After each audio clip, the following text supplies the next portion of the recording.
정말 이 찬양은 이렇게 듣기만 해도 은혜가 됩니다. 너무 가사가 오늘날 교회가 다시 일어나야 될 부분이 있습니다. 이번 부활절 이후에 한국 교회가 일어나서 어둠의 그 세력을 비추고 이제 새롭게 일깨워야 됩니다. 귀한 성가 찬양을 통해서 우리가 다시 한번 일어날 수 있는 사명을 주셨다고 생각합니다. 한번 옆에 사람 인사할 때 집사님, 권사님 일어나십시오. 한번 새롭게 시작하십시오. 한번 인사합시다. 예, 감사합니다. 예, 감사합니다.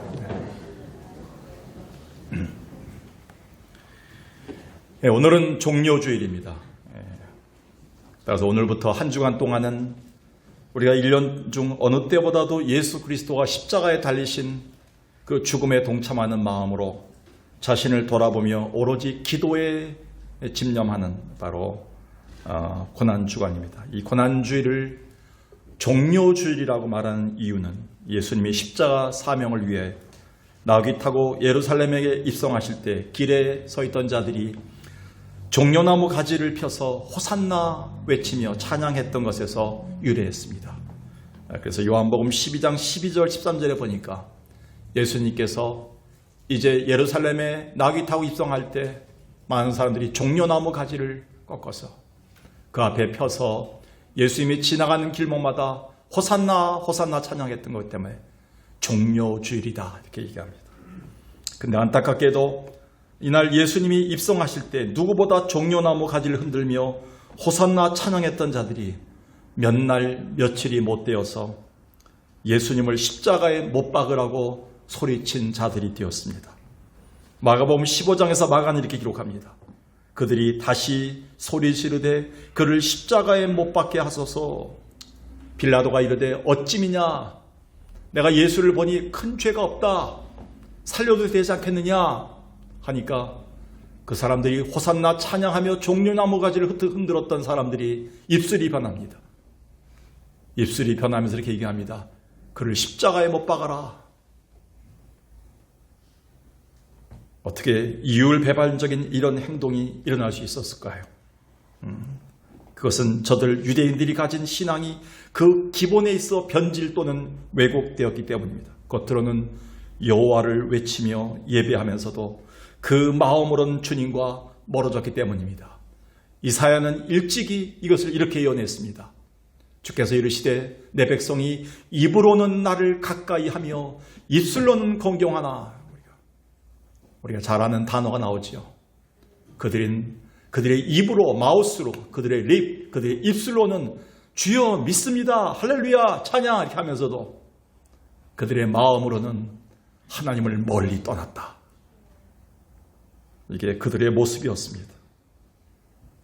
따라서 우리는 매년 부활절 전에 이 고난주간이라도 그 어느 때보다 주님을 가까이 하는 시간을 가지려는 노력을 해야 됩니다. 그래서 어떤 이들은 이때 금식까지 하면서 주님의 고난과 십자가의 고통에 참여하라고 조금이나 애쓰는 자들도 있다는 것입니다. 그러면서 오늘 우리가 읽은 말씀은 우리에게 주는 교훈이 큽니다.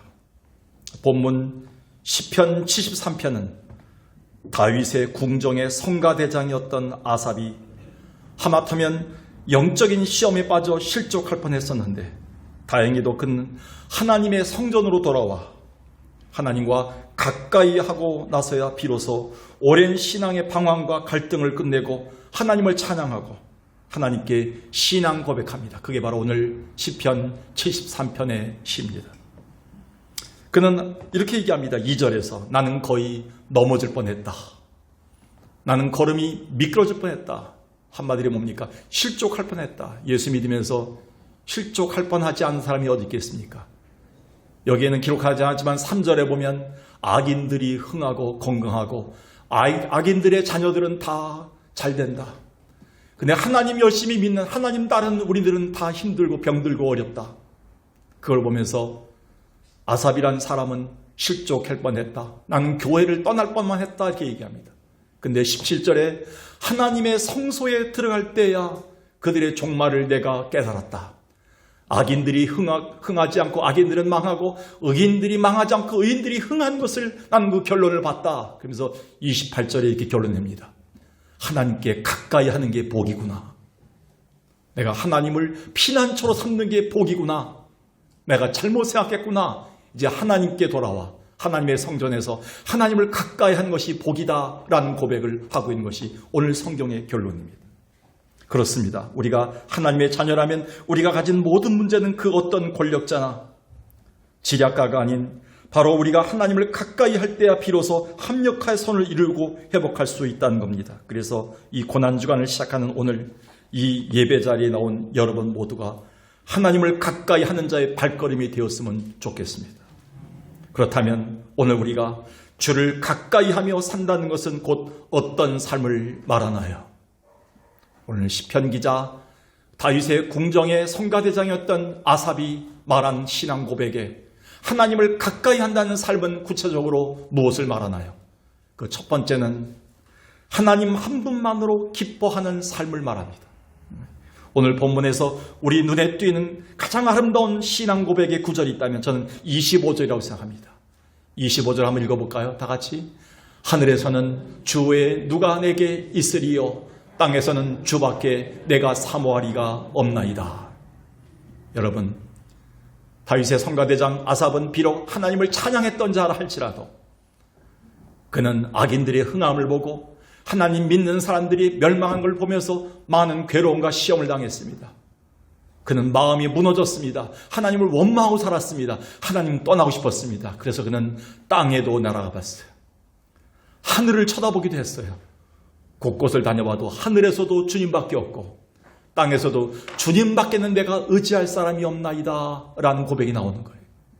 여기 사모하다는 말, 히브리어로 하페치라는 말, 이 말은 원래 기본형이 기뻐하다는 말에서 나왔습니다. 오늘 우리는 하나님만 기뻐해야 되겠다 이런 고백이 나왔다는 거예요. 사실 지금 아삽은 하나님께 푹 빠져 있는 상태입니다. 쉽게 말하자면 내겐 당신밖에 없습니다. 주님만이 내 기쁨입니다 라는 사랑의 프로포즈를 하고 있는 거예요. 어떻게 이런 고백이 가능했나요? 보십시오. 22절부터 보겠습니다. 22절에 부끄럽지만 아삽은 이렇게 고백합니다. 하나님, 내가 이같이 우매무지함으로 주 앞에 짐승 같았습니다. 여러분, 짐승들은 우매무지해 감사가 없어요. 자기를 키워준 주인도 물어 상처를 줄 수 있어요. 그런데 아삽은 자기가 그 하나님을 잊어버리다 보니까 우매무지해서 짐승같이 원망망하고 살았다. 근데 23절에 내가 항상 주와 함께하니 주께서 내 오른손을 붙들고 계시다. 주의 교훈으로 오늘도 나를 인도하고 계시고 이후에는 앞으로 장차 영광으로 나를 영접하실 분이시다. 그걸 깨달았다는 거예요. 자기는 우매무지해서 원망하고 불평하고 하나님을 떠날 생각도 하고 여러 번 하나님을 불평하며 살았지만 하나님은 여전히 붙들고 계시고 여전히 품고 계시고 나를 안고 영접하셨다는 거예요. 그 하나님을 발견할 순간 그는 하나님을 가까이 하는 것이 복이다 이렇게 얘기하는 거예요. 여전히 은혜의 손으로 인자한 손으로 붙들어 주시고 인도하신 하나님 앞에 그는 하늘에서도 땅에서도 주님밖에는 내 기쁨이 없습니다 라는 신앙 고백으로 주를 가까이 하겠다는 고백을 한 겁니다. 그러나 이런 신앙의 갈등과 해가 지나간 후에 아삽은 감사한 마음에 하나님을 한 분만으로 만족하고 하나님만 사모하고 기뻐하겠다는 이 고백 속에는 더 큰 의미가 담겨 있습니다. 이것은 하나님이 아삽의 필요 때마다 채워주신 어떤 선물이나 물질이나 환경 때문이 아닌 무지한 나를 끝까지 벌려서 손을 벌려 품어주시고 피난처까지 되어주시는 그 주님 자신이 좋고 주님을 가까이서 배우는 것 자체가 좋다는 의미가 담겨 있습니다. 즉 하나님이 주신 선물 때문이 아닌 그냥 하나님 자체로 만족한다는 겁니다. 우리 신앙도 마찬가지로 정말 성숙한 신앙이라면 주님이 주실 그 무언가 때문에가 아니라 주님 자신이 내 옆에 계시고 여전히 주님이 나를 떠나지 않고 나를 품어주시는 것 때문에 주님 자체로 기뻐하는 신앙이 성숙한 신앙입니다. 그래서 막상 우리는 주님 주시는 선물에만 자꾸 집중하면 그게 무슨 신앙입니까? 기복 신앙이 되는 거예요. 교회 나온 목적이 뭡니까? 병 고치기 위해서. 교회 나온 목적이 뭡니까? 자식 잘 되기 위해서. 기도하는 목적이 뭡니까? 승진하기 위해서. 교회 나와서 봉사하는 목적이 뭡니까? 나중에 잘 살기 위해서. 그건 기복신앙이에요. 기독교가 한참 잘못된 타락한 기독교의 모습이기 때문에 한국 교회에 230명의 교주가 있는 거예요. 500개가 넘는 사이비 교단이 생기는 거예요. 우리는 회개해야 됩니다. 하나님의 교회 석강교회가 존재한 이유, 여러분이 권사로, 장로로, 목사로 존재한 이유는 주님 때문에 존재하는 거예요. 주님이 주실 떡거물 때문에, 주님이 베풀어 주실 축복 때문에 존재하는 게 아닙니다. 우리의 성숙한 신앙은 주님 한 분만으로 만족하고 주님 때문에 기뻐하는 거예요. 왜? 그분이 모든 것을 해결해 주실 분이기 때문에. 이 신앙 고백을 아삽이 했다는 것이죠. 그래서 느헤미야는 진짜 부흥을 경험한 다음에 이런 신앙 고백을 하게 되었습니다. 느헤미야 8장 10절이죠. 느헤미야가 또 그들에게 이르기를 너희는 가서 살찐 것을 먹고 단 것을 마시되 준비하지 못한 자에게는 나누어 주라. 이날은 주의 성일이니 근시하지 말라. 여호와로 인하여 기뻐하는 것이 너희의 힘이다. 여러분, 하나님이 주신 물질 때문에, 하나님이 주신 건강 때문에 기뻐하는 것은 우리의 힘이 되지 못해요. 그게 사라지면요, 하나님 원망하더라고요. 교회 떠나더라고요. 근데 하나님 자신 때문에 기뻐하면요, 하나님 때문에 만족하면요, 오랫동안 신앙이 변하지 않더라고요. 예를 들겠습니다. 욥은 동방에서 제일 잘 나가는 부자요, 의인이었습니다. 그런데 어느 날 그에게서 하나님이 주셨던 선물들, 소위 축복 덩어리들이 다 떨어져 나가는 고통을 겪습니다. 그게 뭡니까? 가족과 재산과 건강과 친구들을 다 잃었습니다. 그때 마지막 남은 아내마저 그 곁을 떠나면서 이렇게 저주하고 포곤합니다.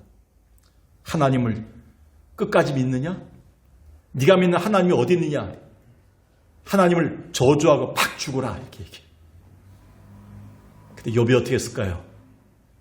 욥은 하나님을 가까이 한 자의 삶의 신앙의 성숙을 보입니다. 그대가 한 말은 어리석은 말이로다. 우리가 하나님께 복을 받았은즉 화도 받지 아니하겠느냐 하고 이 모든 일에 욥이 입술로 범죄하지 아니하니라. 끝까지 하나님을 가까이 했던 자는 입술로 범죄하지 않고 하나님이 베풀어 주신 갑절의 복을 받았습니다. 하나님은요, 우리에게 말씀하신 하나님과 동시에 우리가 한 얘기들을 들으시는 하나님이세요. 오늘도 여러분이 하나님 앞에 어떤 어려움 속에, 환경 속에 놓였을 때 어떤 말로 하나님께 고백하느냐, 하나님 듣고 계시다는 것이죠.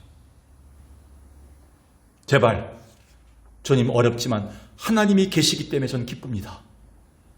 하나님이 해결할 줄로 믿습니다 라는 신앙이 있었으면 좋겠습니다. 하박국 선지자가 민족과 가정과 교회를 보면서 너무 암담했습니다. 좌절했습니다. 아무것도 남은 것이 없는 거예요. 가정을 볼 때, 민족을 볼 때 미래가 없는 거예요. 남은 게 없는 거예요. 다 돌아봐도 아무것도 없어요. 그러나 그는 이런 극심한 상황 속에서 하나님을 기뻐하는 자의 성숙한 신앙을 보입니다. 그게 하박국 3장이에요. 비록 무화과 나무 가지가 무성하지 못하고 포도나무에 열매가 없고 감람나무에 소출이 없다. 밭에 먹을 것이 없다. 우리의 양이 없다. 외양간에 소가 없다. 수천 년 전 이 정도면요, 모든 것이 없다는 거예요. 그럼에도 불구하고 하박국은 찬양합니다. 나는 여호와 하나님으로 말미암아 기쁨을 삼고 그분을 만족함으로 삼어 즐거워하겠다. 나는 그분 때문에 기뻐하겠다. 하나님 하박국의 기도를 들으셨죠. 하박국의 찬양을 받으시고 그의 민족과 그의 가정을 회복해 주시죠. 우리는 고난주간을 보내면서 이런 성숙한 믿음이 다시 회복되도록 기도해야 됩니다. 비록 보이는 건 아직 미미하지만 모든 것의 주관자 되시며 모든 일을 이루실, 우리 가정을 통해서 모든 것을 성취하실 하나님이 옆에 계시기 때문에 그 하나님을 생각하면 하나님과 가까이 하는 것이 내게 복이고 기쁨이다. 이 고백이 있길 바라겠어요. 그래서 이번 한 주간 동안 이 찬송을 부름으로 주님께 가까이 하는 자 되길 주의 이름으로 축원합니다. 내 주를 가까이 하게 하면 십자가 짐 같은 고생이나 내 일생 소원을 늘 찬송하면서 주께 더 나아가길 원합니다.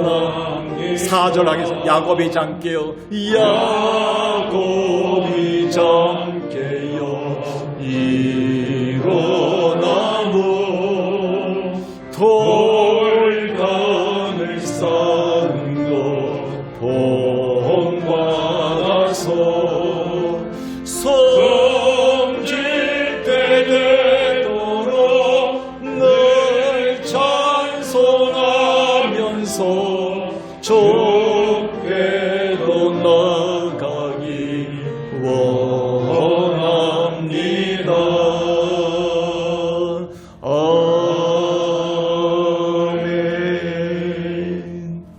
번째는요, 우리가 주를 가까이 한다는 것은, 그런 삶은 어떤 삶을 말하는가요? 그것은 하나님을 갈망하며 사는 삶을 말합니다.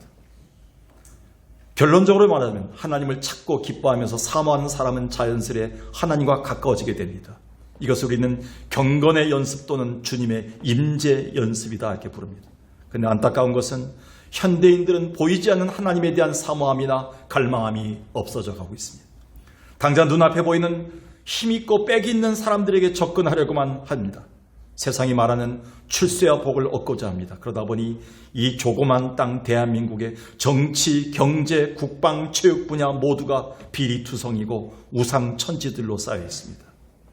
심각한 것은 이런 현상이 오늘의 교회 안에까지 악영향을 미치고 있다는 겁니다. 이제부터라도 고난주간엔 우리가 다시 모든 것의 주관자 대신 하나님을 사모하고 찾고 기뻐하는, 곧 하나님을 가까이 하려는 갈망함, 구도자의 모습이 회복되어야 됩니다. 그게 바로 영적인 각성운동이다 이렇게 얘기합니다. 그래서 아삽은 신앙의 극심한 침체와 해외를 겪은 자지만 늦게나마 성전에 돌아와 하나님에 대한 갈망, 영적 각성운동이 일어납니다. 그리고 다시 이 갈망이 회복되고 하나님을 가까이 하는 자가 받는 은혜를 받게 됩니다. 그게 25절입니다. 하늘에서는 주 외에 누가 있으리요? 땅에서는 주밖에 내가 갈망할 자, 사모할 자가 없나이다. 온갖 세상을 다 돌아봐도, 온갖 방황을 다 해봤어도 결론은 하나님만 사모하고 살아야 되겠다. 하나님만 갈망해야 되겠다. 그러면서 28절에 나온 거예요. 하나님을 가까이 함이 내게 복이다. 사실 하나님이 우리를 지으시고 우리를 부르신 이유는 우리에게 하나님만이 줄 수 있는 복을 주시기 위함입니다. 그래서 야고보 사도는 이렇게 촉구했습니다. 야고보 4장 8절에 보니까 하나님을 가까이 하라. 그리하면 너희를 가까이 하시리라. 죄인들아 손을 깨끗이 하라. 두 마음을 품은 자들아 마음을 성결케 하라. 예수님의 젖동생이었던 이 야고보는 누구보다도 예수님을 가까이 했습니다. 근데 그전에는 입술만 가까이 했어요. 근데 이전에 깨닫고 사도가 되어 돌아와 이제는 마음으로 주님의 마음을 깨달아요. 자기 형이 아닌 메시아임을 깨닫고 그는 고백합니다. 하나님을 가까이 하는 것이 복이었더라. 그런데 불행히도 이스라엘 백성들은 이런 하나님의 심정을 저버리고 주님을 멀리하려고만 하고 배역과 우상 숭배를 일삼았습니다. 그 결과가 뭡니까? 너무나 비참하게도 하나님의 진노를 받아 바벨론의 포로 생활 70년을 보냅니다. 대한민국 땅이 36년 동안 일제강점기 때문에 아직도 그 잔재가 남아있어요. 아직도 우리 언어 속에, 우리의 삶 속에 일제강점기에 그 잔재들이 남아있어요. 그런데 이스라엘은 70년 동안 자기들이 하나님을 떠난 죄, 하나님을 가까이 하지 않는 죄, 하나님을 사모하지 않는 죄로 말미암아 그들은 유리하며 방황하며 70년을 보냈어요. 그 이후에도 오랫동안 수백 년 동안 그들의 자녀들은 하나님을 회복하기가 힘들었어요. 이게 하나님을 떠난 죄예요. 하나님을 가까이 하지 않는 죄예요. 다시 말해서 하나님을 갈망하고 사모하지 않는 죄가 이렇게 심각한 거예요. 근데 뒤늦게서야 그들은 이것을 깨닫고 울면서 성전을 바라봅니다. 예루살렘 성전이 있는 저쪽을 바라보면서 밤마다 울면서 이 시편을 낭독했습니다. 그게 시편 42편이에요. 하나님이여, 사슴이 시냇물을 찾기에 갈급한 같이 내 영혼이 주를 찾기에 갈급하나이다. 내 영혼이 하나님과 살아계신 하나님을 갈망하나니 내가 어느 때 나가서 하나님의 얼굴을 배웠겠습니까? 그는 울면서 찬양했어요. 여기에 갈급하다, 갈망하다는 말, 히브리어 아라그입니다. 아라그. 아라그는 짐승이 헐떡거리며 물을 찾아다니면서 뛰어다니는 모습입니다. 물을 찾았을 때 헐떡거리고 먹는 모습입니다. 그래서 헐떡거리다, 갈망하다, 열망하다, 사모하다는 뜻이 있습니다. 여러분, 고난주간에 제발 바라기는 여러분이 이 예배를 어쩌다 나온 것이 아니라 이왕 나왔다면 여러분, 하나님께 이 말씀을 헐떡거리고 우리 가정해 주실 은혜를 헐떡거리고 좀 갈망하고 하나님밖에 없습니다. 하나님밖에 소망이 없습니다라고 갈망이 살아나길 바라겠어요. 그렇지 하나님 은혜 주시는 거예요. 안 나오려다 나왔고 전화가 와서 나왔고 시간이 있어서 나온 것이 아니라 주님밖에는 우리 가정을 구원할 생명이 없습니다. 주님밖에 없습니다. 그 갈망이 살아나야 돼요.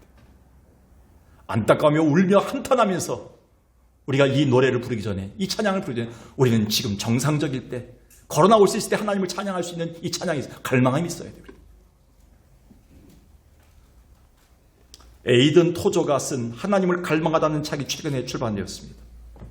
저자는 지금 현대인들의 신앙생활이 이처럼 형편없이 축 처지게 된 원인, 현대인들, 신앙인들이 이렇게 병든 원인을 이렇게 얘기합니다. 거룩한 갈망을 잃어버렸기 때문이다.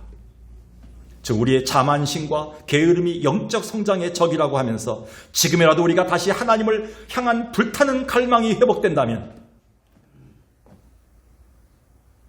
우리는 회복할 수 있다고 얘기합니다. 병든 신앙을 고칠 수 있다고 얘기합니다. 이렇게 우리가 가진 하나님에 대한 갈망이나 사모함을 이길 수 있는 세상에 그 어떤 세력이나 대적자는 없습니다. 우리 신앙인들이 가진, 하나님 믿는 사람들이 가진 최대의 무기가 뭔지 아십니까? 마귀가 가장 두려워하는 거, 하나님에 대한 갈망함이에요. 오늘도 이곳에 와서 난 하나님 아니고는 안 된다. 나는 하나님만 바라보겠다. 나는 어떤 사람의 말도 어떤 상황도 흔들리지 않겠다. 하나님만 바라보겠다. 그런 자들 마귀가 무서워합니다. 가장 강력한 무기예요. 어쩌다 나오게 되면요, 옆에 사람의 권사님의 말이 자꾸 마음에 무겁게 들어와요. 목사님이 지나가면서 했던 얘기가 괜히 상처가 돼요. 남편의 툭 던진 말 한마디가, 자녀들이 툭 던진 말 한마디가, 며느리의 말 한마디가 우리에게 무거움이 될 수가 있어요. 자꾸 우리는 하나님 갈망하지 않고 사람을 갈망하기 때문에 그래요. 오늘 우리는 다시 회복해야 돼요. 하나님 고난주간에 하나님 갈망함이 회복되게 하옵소서. 헐떡거리게 하옵소서.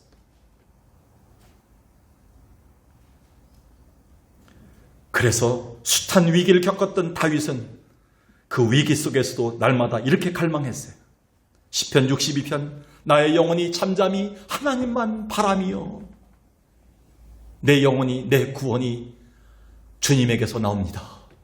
오직 주님만이 나의 반석이시요 나의 생명이시요 나의 해결자이십니다. 나의 영혼이 잠잠히 하나님만 바라며.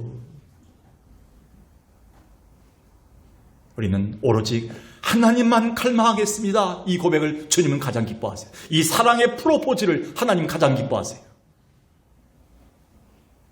우리가 데이트하는데 애인을 만난 다음에 자꾸 옆에 팔등신 여인 지나가면, 그리고 빨래판 같은 그 남자가 지나가면 자꾸 쳐다보면 좋겠습니까?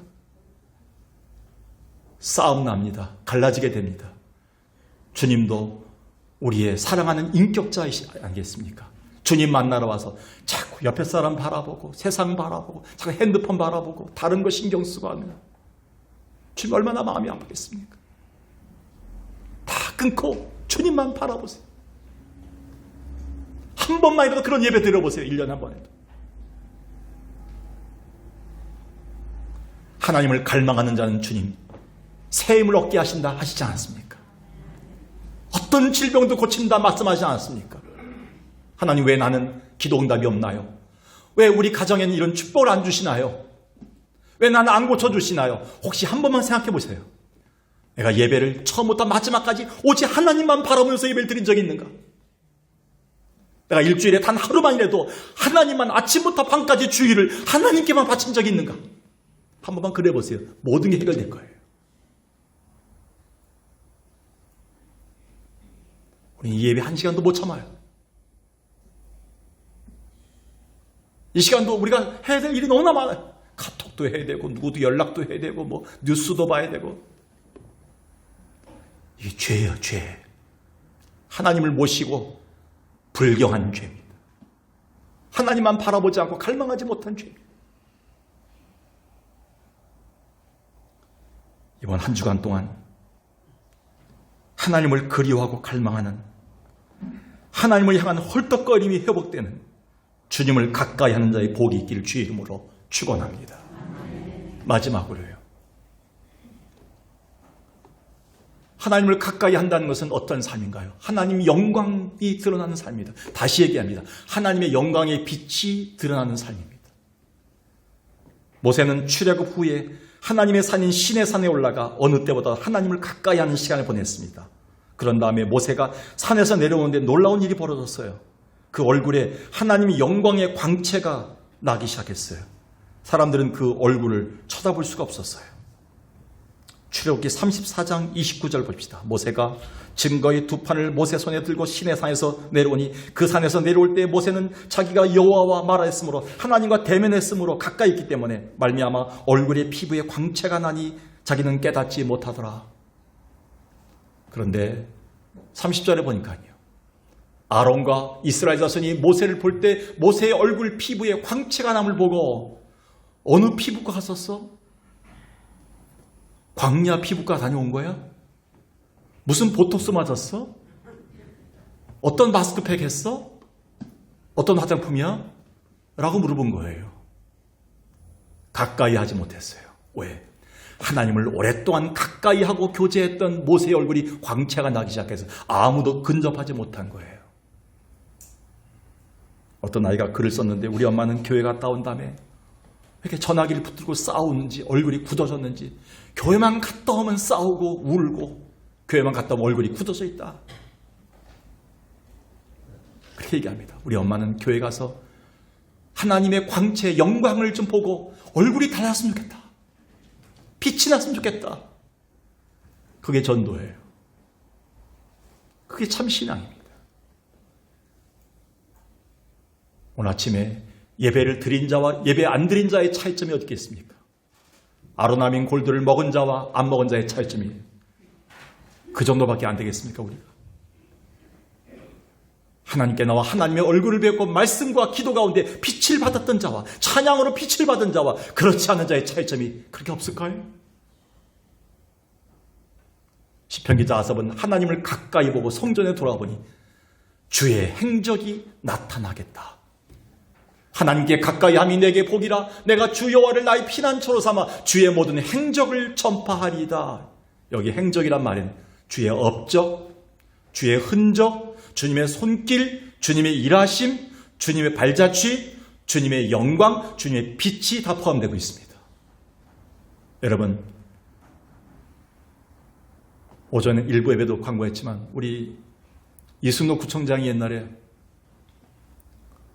시의원하고 구의원하고 이제 구청장 그다음 어떻게 할지 모르지만 한번 얘기를 하더군요. 목이 쉬어가면서 선거 기간 동안 목사님 있는 교회 지나가면서 목이 쉬어서 죄송했다고. 뽑아주십시오. 뽑아주십시오. 세상의 직분도 구에서 일하는 시에서 일하는 직분도 그렇게 영광의 직분인데 바울은 얘기합니다. 하나님의 영광의 광채를 받은 직분을 가진 자들이 주님의 빛이 나타나지 않겠느냐 이렇게 얘기합니다. 그게 바로 고린도 후서에 3장 8절에 하물며 영의 직분이 더욱 영광이 있지 아니하냐. 세상에서 참으로 농협 단위 조합장 되려고 얼마나 노력합니까? 살인까지 해요. 그런데 여러분들요, 그것도 영광의 직분이에요. 받으려고 노력하고 있어요. 반장 한 번 되려고 얼마나 노력하는지 아십니까? 제가 통장 선출위원인데요. 가끔 어려울 때 많아요. 떨어진 사람들이 너무 힘들어하는 거예요. 그게 뭔데? 근데 하늘의 직분, 천사도 부러워하는 이 영의 직분, 하나님의 성령이 가장 빛나는 광채인 성령의 영광의 직분을 받은 우리가 영광이 나타나지 않겠습니까? 예배 한 번만 드리고 나도 영광이 나타나는 거예요. 기도 한 번만 해도 영광이 나타나는 거예요. 찬양 한 번에 영광이 나타나는 거예요. 설교 한 번만 해도 영광이 나타나는 거예요. 하나님을 가까이 한 자가 주는 특권입니다. 바울은 그래서 이렇게 얘기합니다. 고린도서 2장 15, 16절에서 우리는 하나님 앞에서 그리스도의 향기다. 근데 어떤 사람에게는 썩은 냄새가 난다. 어떤 사람들은 예수 그리스도를 가까이 한 것에 대한 특징인 진실한 믿음이 나타나는데 그것은 뭐냐면 예수의 향기인 생명에 이르는 향긋한 냄새로 사람을 살린다. 내 주변에 왜 사람들이 자꾸 가까이 하지 않는지를 돌아보시기 바라겠습니다. 나이가 들면서 점점 사람들이 나를 멀리하는 이유를 돌아보시기 바라겠어요. 우리 주변에 깨끗한 냄새, 향기로운 냄새, 생명의 냄새를 자꾸 내야지만 우리에게 생명의 빛이 나와야지만 사람들이 가까이 하는 거예요.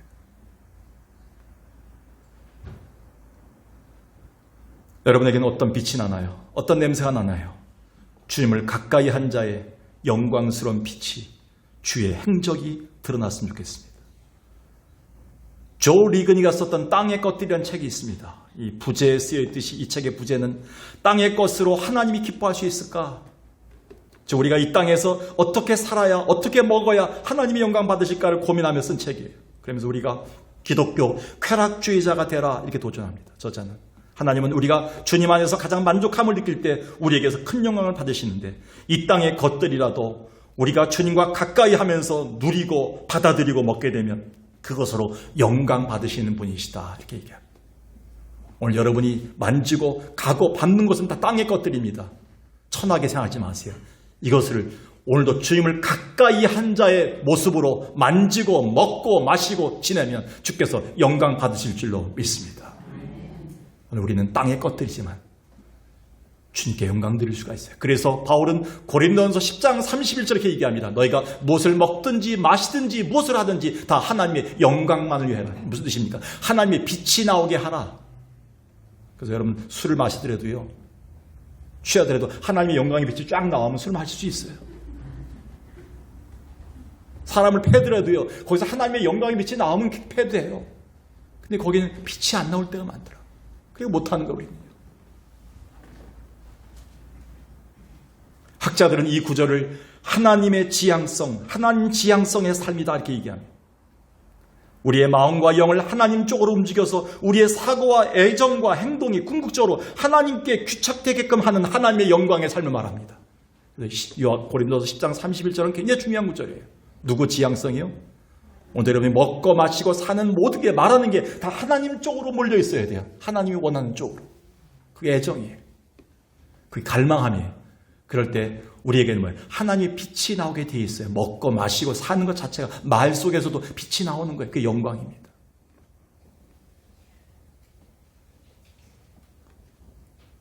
이번 한 주간 하나님 지향성의 삶으로 주님의 영광만 드러나는, 하나님 가까이 함으로 주의 영광이 나타나는 복된 한 주간 되길 주의 이름으로 축원합니다.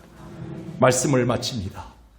점점 이 세상은 창조주 하나님, 구원자 하나님을 멀리하는 자들로 넘쳐납니다.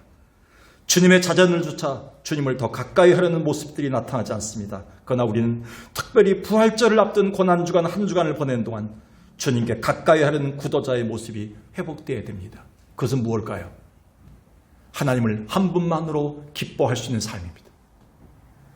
신앙의 점검입니다. 그리고 하나님을 갈망하며 사는 삶입니다. 우리 신앙의 자세입니다. 그리고 하나님의 영광이 드러나는 삶입니다. 신앙의 결과입니다. 아무쪼록 한 주간 동안 하나님을 가까이 하는 자 되기를 주의 이름으로 축원합니다.